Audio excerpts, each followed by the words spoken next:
Morning, sir. Good morning, beta. Good morning.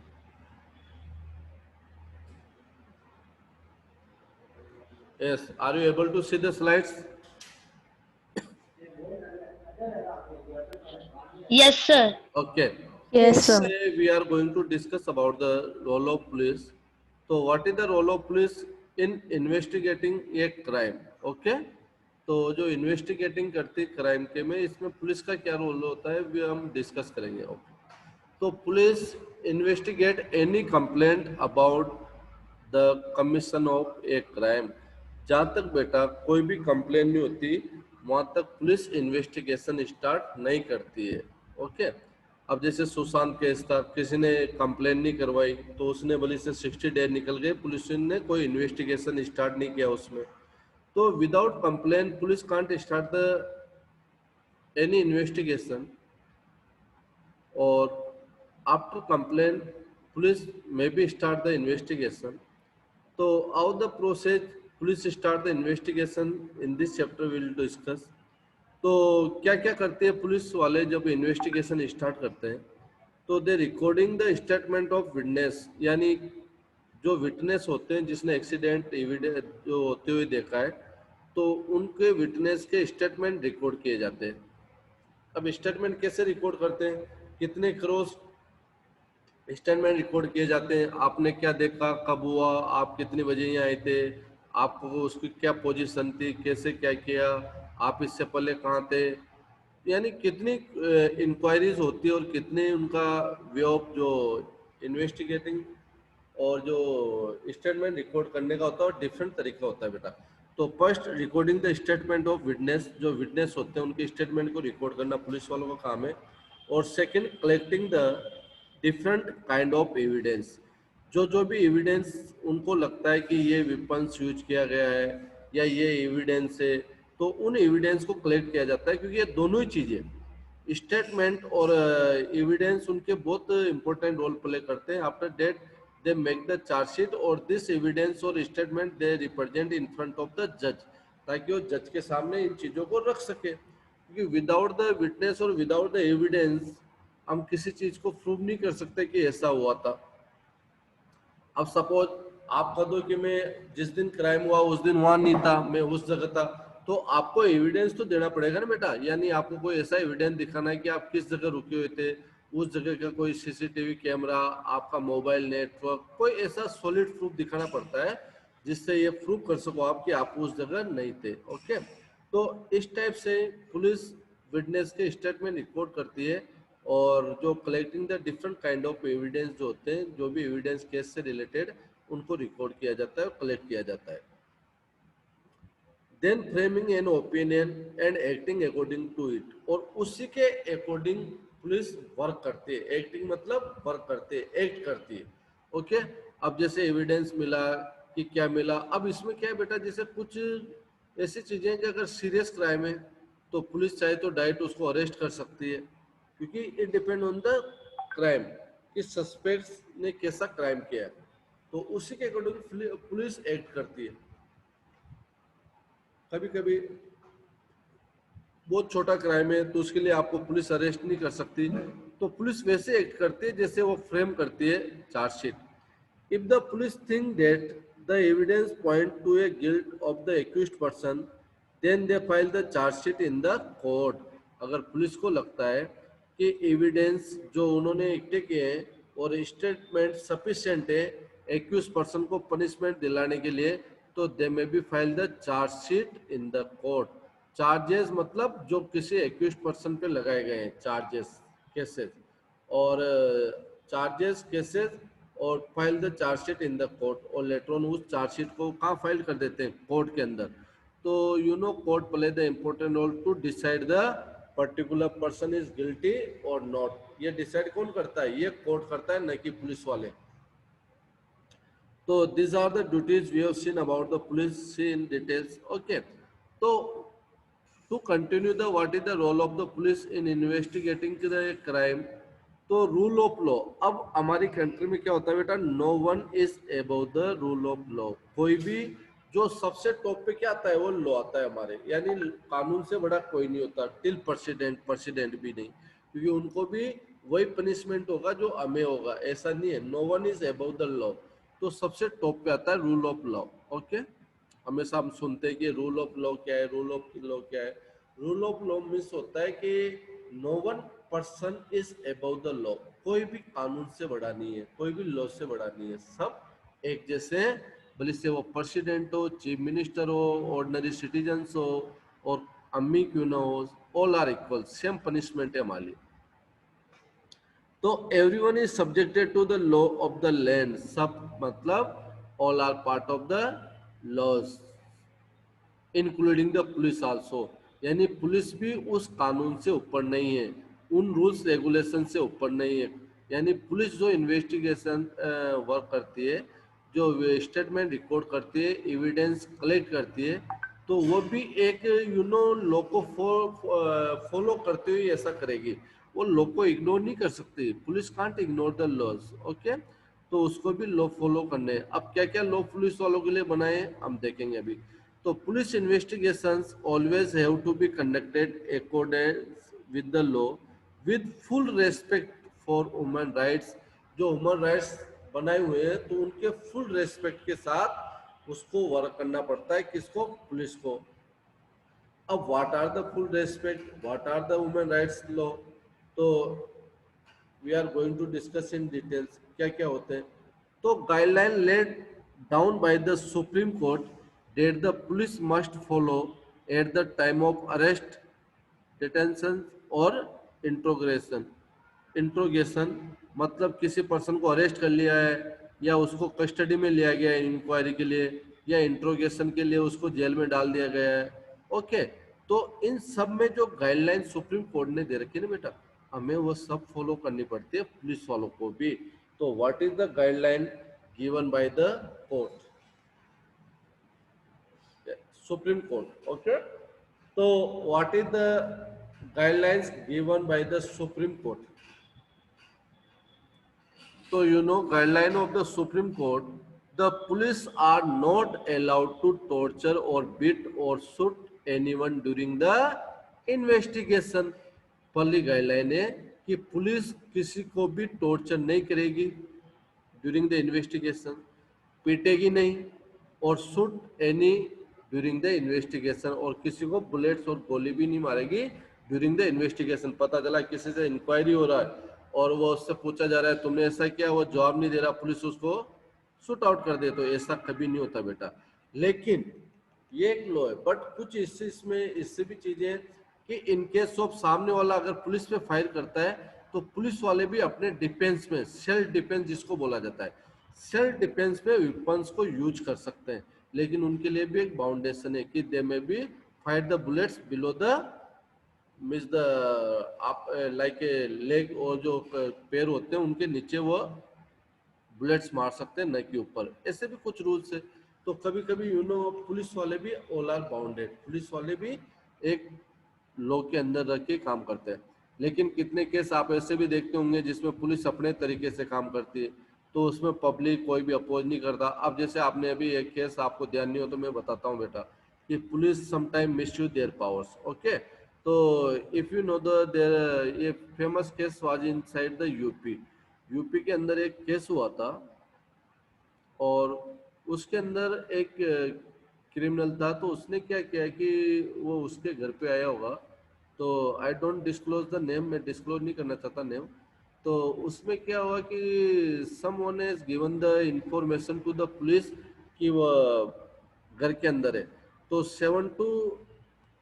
10 to 15 police officers उसके घर पे आते हैं, लेकिन उसको प्री इंफॉर्मेशन मिल जाती है। ओके, तो प्री इंफॉर्मेशन मिलने की वजह से क्या होता है बेटा, वहां पे ऑन द स्पॉट 8 पुलिस वाले को शूट आउट कर दिया जाता है, 8 पुलिस वाले मारे जाते हैं ऑन द स्पॉट यूपी के अंदर ड्यूरिंग द नाइट।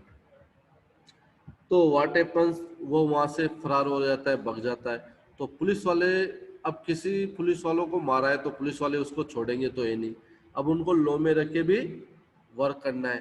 तो पुलिस वालों ने क्या किया, उसको महाकाल जो टेम्पल था वहां से अरेस्ट किया, किसने, एमपी पुलिस ने, क्योंकि उज्जैन किसके अंदर आता है, MP government. Are you hearing my voice ना? Yes, Yes, sir. sir. Okay, तो Yes, sir. एमपी उज्जैन आता है बेटा, एमपी गवर्नमेंट, एमपी पुलिस के अंदर।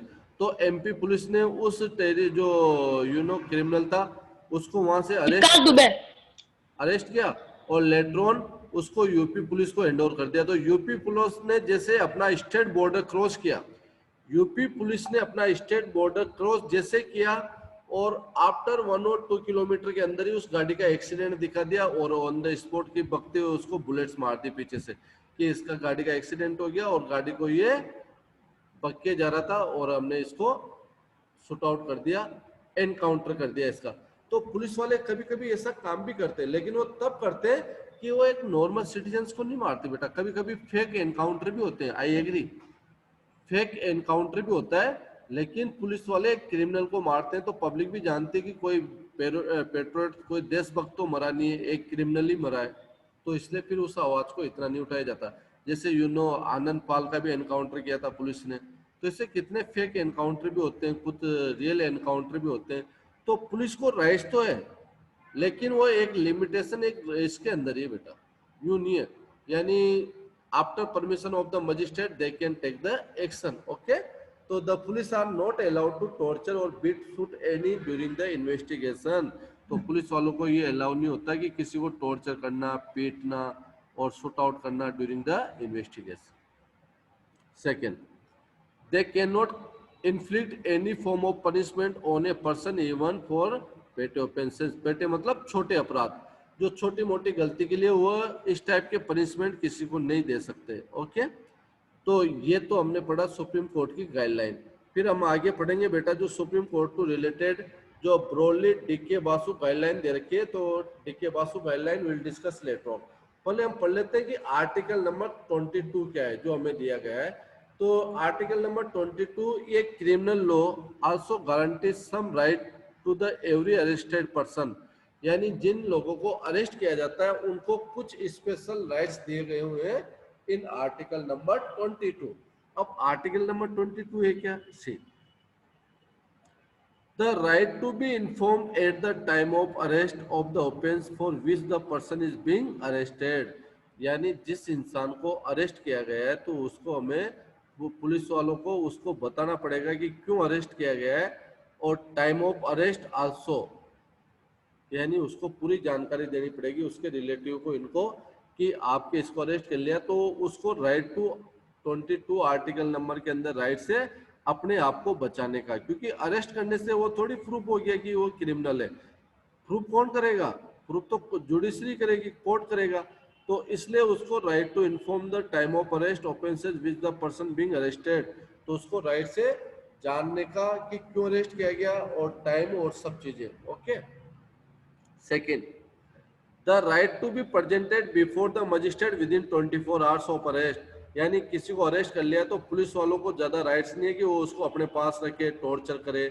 यानी विद इन 24 आवर्स मजिस्ट्रेट के सामने उनको पेश करना है, और 24 आवर्स के अंदर ही मजिस्ट्रेट बताएंगे कि उसको जेल भेजना है या उसको रिमांड पे लेना है या उसको टेम्परेरी बेल देनी है।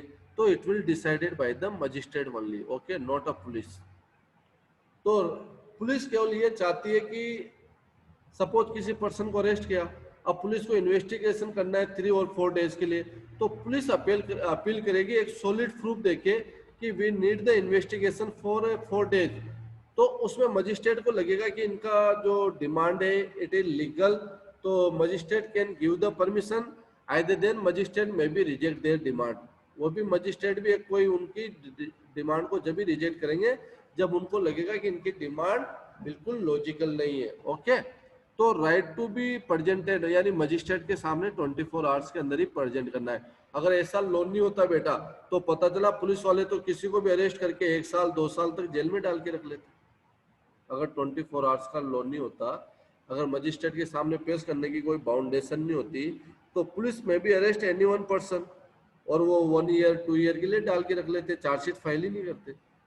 तो this is the laws which as inform to the police कि you must be present the any accused person in front of magistrate within the 24 hours of arrest, और विद इन 6 मंथ चार्जशीट भी file करनी पड़ती है। 6 month से ज्यादा आप charge investigation में नहीं ले सकते। तो सेकंड पॉइंट आपको समझ में आ गया कि मजिस्ट्रेट के सामने क्यों पेश करना पड़ता है अगर नहीं किया गया, गाइडलाइन नहीं है, तो पुलिस उसको मिसयूज कर सकती है अपने पावर्स को।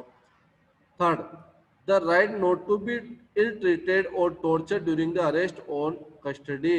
जब पुलिस ने किसी भी एक्यूज्ड पर्सन को अरेस्ट किया है तो 24 आवर्स के अंदर उसको टॉर्चर नहीं कर सकती पुलिस, और कुछ भी उसको वहाँ पे जो एविडेंस जो भी रिकॉर्ड किए जाएंगे वह कोर्ट नहीं मानेगा। कोर्ट जो पुलिस कस्टडी के अंदर जो एविडेंस होते हैं उसको नहीं मानता है 24 आवर्स के अंदर। ओके, अब the right to be ill treated torture during the arrest on the custody, custody में किसी को टॉर्चर नहीं किया जाए। ओके, अब इसका सबसे बड़ा एग्जांपल देता हूं मैं एक आपको। क्या होता है कि पुलिस को जो आपने स्टेटमेंट दिया है तो उस स्टेटमेंट को एज ए एविडेंस नहीं माना जाता है, ये हमारा लॉ कहता है। ओके, तो क्या हुआ, कसाब था एक जिसने हमारे ताज होटल पे अटैक किया था इनसाइड द बॉम्बे, जिसका मास्टरमाइंड जो कसाब टेररिस्ट था, आतंकवादी। तो कसाब को क्या हुआ कि पुलिस ने अरेस्ट किया। अब पुलिस ने अरेस्ट किया तो उसको पुलिस टॉर्चर करती तो स्टेटमेंट दे देता हाँ ये क्राइम मैंने किया है। जब उसको कोर्ट ले जाया जाता तो मना कर देता कि मैंने ऐसा नहीं किया। तो उन्होंने कहा पुलिस वालों के सामने तुमने बोला है, तो बोल देता कि पुलिस के अंदर जो मुझे टॉर्चर किया गया इसलिए मैंने बोला। तो ऐसे कसाब ने इस नाटक को कितनी बार ही अपने को प्रोटेक्ट करने के लिए ऐसा किया बार बार, तो कोर्ट वापस उसको पुलिस स्टेशन भेज देती। फिर लास्ट में जब पुलिस वालों को लगा कि हमें इसका क्या करना चाहिए क्योंकि ये तो कुछ बता नहीं रहा, तो उसका नार्को टेस्ट हुआ। नार्को मतलब होता है कि इसमें एक तरह का ड्रग्स दिया जाता है इंसान को, तो अनकॉन्शियस हो जाता है, आधा बेहोश हो जाता है अनकॉन्शियस। तो अनकॉन्शियस होके वो जो भी पूछा जाता है, इंक्वायरीज होती है, उसको वो सच बताता है। तो फिर उसकी कोर्ट से नार्को टेस्ट की परमिशन लेके और नार्को टेस्ट किया गया। तो कभी कभी ऐसे क्रिमिनल भी होते हैं जो इस पावर का मिसयूज भी करते हैं। Okay, fourth, compensation made in police custody cannot be used as a evidence against the accused। ये मैंने बताया आपको कि जो भी स्टेटमेंट रिकॉर्ड किया गया है पुलिस स्टेशन और कस्टडी में उसको एविडेंस नहीं माना जाता है। ओके, अब लास्ट पॉइंट,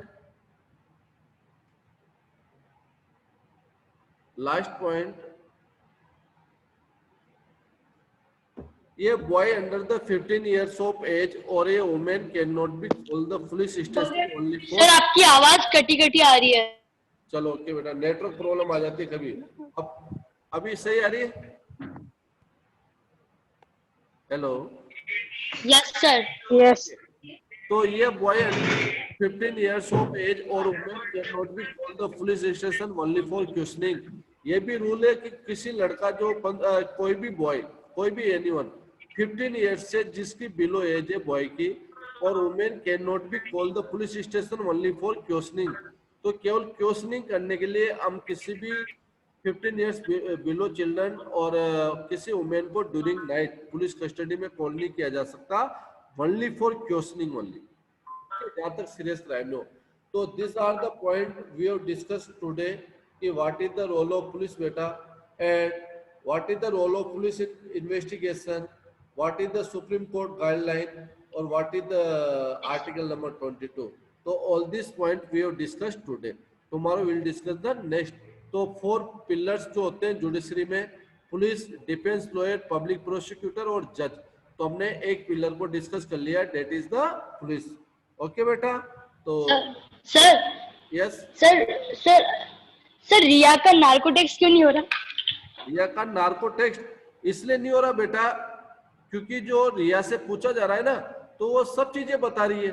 जब इंसान नहीं बताएगा तभी तो नार्को टेस्ट होगा ना, आपको उसका रीजन तो देना पड़ेगा कि ये कुछ भी नहीं बता रहा है इसलिए नार्को टेस्ट हो रहा है। अब रिया से तो जो इंक्वायरी हो रही है उसने सब जवाब दिया है, तो उसका एडवोकेट ही अपील कर देगा कि मेरा तो जो एक्यूज्ड पर्सन है, मेरा क्लाइंट है, वो सब पुलिस की इंक्वायरी में कोऑपरेट कर रहा है, तो फिर नार्को टेस्ट क्यों, वाई? आया समझ में बेटा? Yes sir. नार्को टेस्ट इसलिए नहीं हो रहा बेटा, वो कोऑपरेट कर रही है पुलिस को। जितनी बार सीबीआई ने, नार्को वालों ने, या जो एनसीबी ने उसको कॉल किया, नार्को टेस्ट ब्यूरो ने, तो जब जब वो प्रेजेंट हुई है वहां पे, तो आप कैसे अप्रोच करोगे कि उसने कोऑपरेट नहीं किया? आप कैसे प्रूव करोगे इस बात को? उसने जो नेम लिए उनको अरेस्ट किया जा रहा है पुलिस के द्वारा, हो रहा है ना ये सब कुछ, तो फिर वो तो यस सर। वो तो आपको कोऑपरेट कर रही है, तो नार्को टेस्ट क्यों होगा बेटा? वो नहीं बताती, नहीं कोऑपरेट करती, तो नार्को टेस्ट होता। ओके, अच्छा हैव ए गुड डे बेटा. कोई भी क्वेरीज है, यू मे बी आस्क.